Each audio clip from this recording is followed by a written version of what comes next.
ketika reformasi pada tahun 98, lengsernya Soeharto, lalu kami menaikkan bendera di Tower.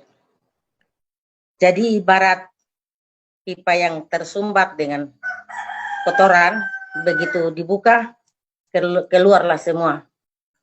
Jadi pada saat itu, selama itu kami menyimpan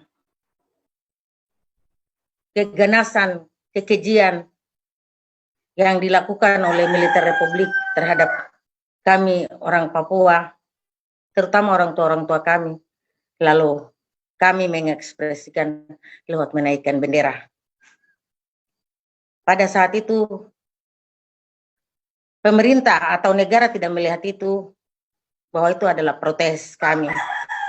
Tapi kami dibubarkan dengan cara paksa.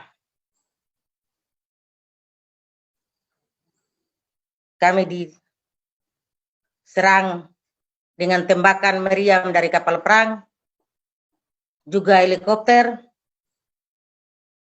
dan pasukan dari Ambon, Patimura, dan yang ada di Biak, Angkatan Laut, Angkatan Darat, Kepolisian, atau Brimob, gabungan itu kami menyerang kami di bawah Menara Tower.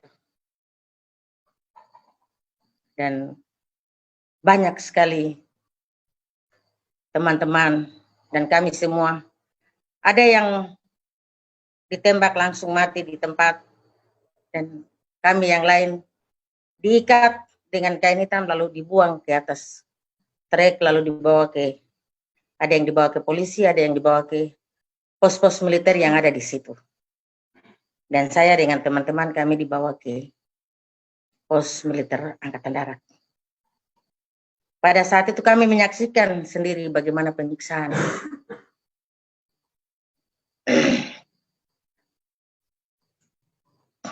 Yang begitu keji, yang begitu kejam terhadap perempuan-perempuan, anak-anak, dan juga laki-laki.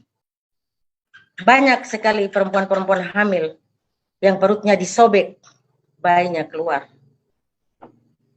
Perempuan-perempuan yang usianya sudah tua dimasukkan sangkur ke dalam lubang vagina, lalu disobek, akhirnya mati.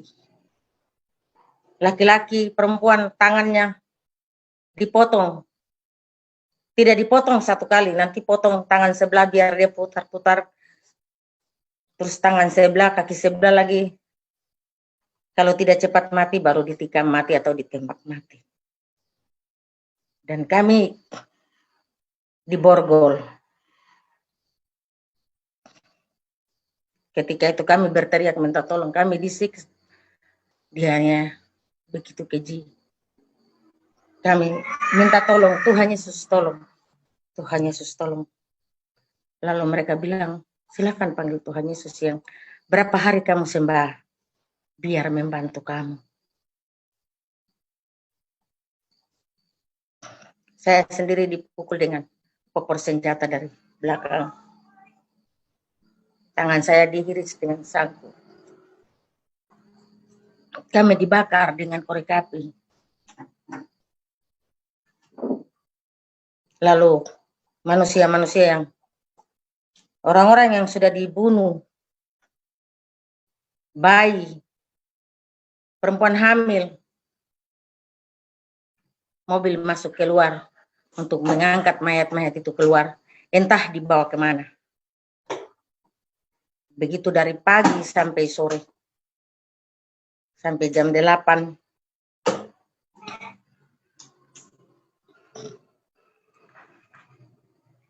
Manusia yang diangkat itu begitu sudah gelap, dan masih banyak lagi yang harus mereka angkat. Di dalam hati kami minta, Tuhan tolong. Kami sebagai manusia sudah tidak mampu. Kami hanya tunggu mujizat Tuhan.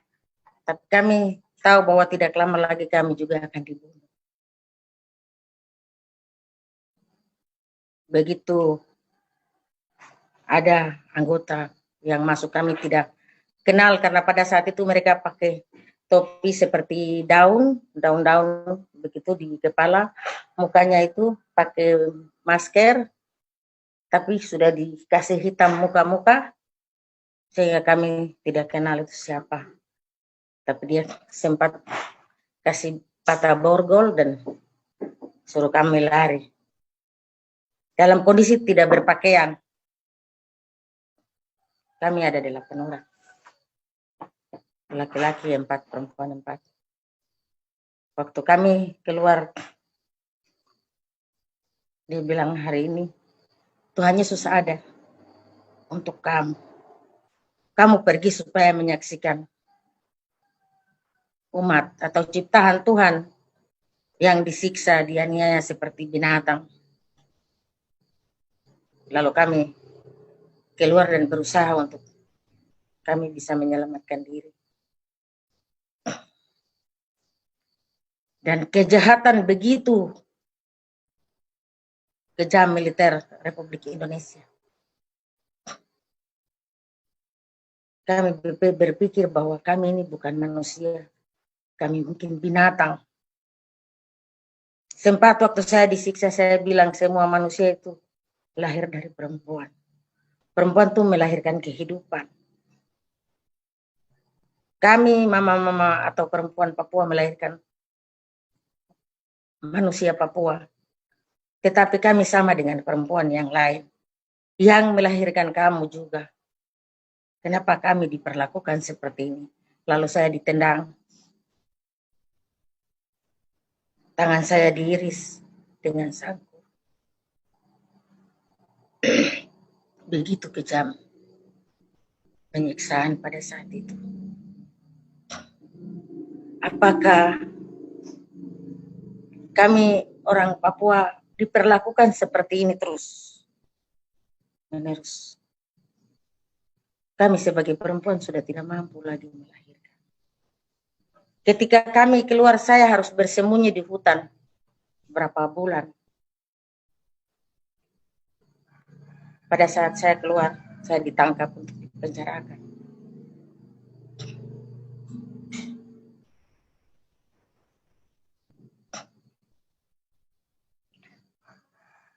Dan banyak teman-teman saya yang sudah meninggal, pergi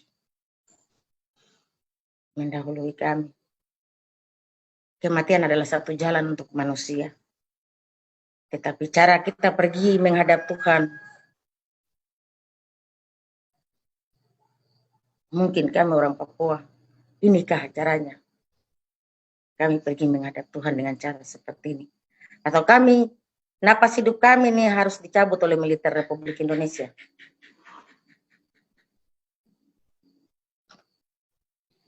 Saya melihat sendiri bagaimana perempuan hamil perutnya disobek dan bayinya keluar. Saya berteriak. Mereka katakan, jangan berteriak, sebentar lagi kami juga akan dibunuh. Dan kami tidur di dalam darah itu bagaikan air. Rasanya kami ini tidur di dalam air, padahal itu darah manusia. Dan waktu kami bersembunyi dan kami melihat bahwa mayat-mayat hanyut di laut. Karena Pulau Biak dan Pulau Yapen di tengahnya ada selat. Di laut seperti batang kayu yang hanyut. Dan saya sempat ikut hadir pada saat mayat satu dimakamkan di Kampung Ibdi. Saya melihat sendiri mayatnya, kepala tidak ada. Cuma badannya itu mayat perempuan. Susunya dipotong dan dia hanyut dengan sangkur masih ada di lubang vaginanya. Dan kami kubur. Tapi dalam ketakutan saya berdiri dari jauh. Tapi ingin melihat.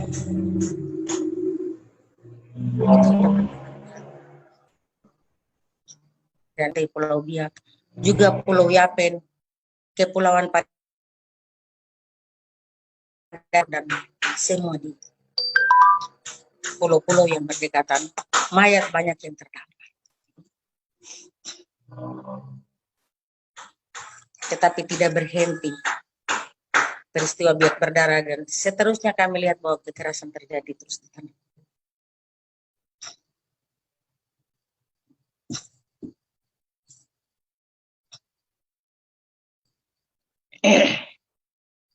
Kalau tuan-tuan dan nyonya-nyonya atau teman-teman datang ke Papua, pasti lihat, pasti dengar sendiri. Banyak korban yang sudah meninggal, tapi masih ada yang hidup sebagai saksi hidup. Dan kalau waktu panjang bisa kita sebut satu persatu. Terlalu banyak.